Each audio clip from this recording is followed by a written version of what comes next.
હવે ઘણી જગ્યાએ આપણે પેઇન કિલર લેવા જઈએ છીએ પણ એ લોકો હોય છે, એ ઘણું જ ખતરનાક છે.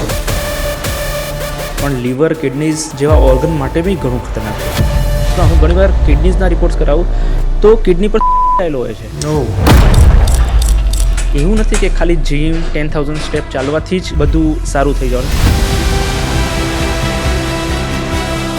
આપણે ટીયર 2 સિટીઝમાં ઘણી બધી વાર એ ઓબ્ઝર્વેશનમાં આવતું હોય કે ફેમિલીમાં કોઈને ઘૂંટણનો દુખાવો થાય, હા, એટલે આપણા જ ફેમિલીના કોઈ વડીલ એવું સજેસ્ટ કરે કે બીજા મેડિકલ સ્ટોરમાં જઈને પેઇન કિલર ગોળી લઈ આવો અને ખાઈ લો. તો એ આપણા શરીર માટે એઝ વેલ એઝ આપણા ઘૂંટણના ભવિષ્ય માટે બરોબર એ કેટલું ખતરનાક હોય છે. ઓપીડીમાં સૌથી વધારે અત્યારે કઈ ટાઈપના પેશન્ટ્સ?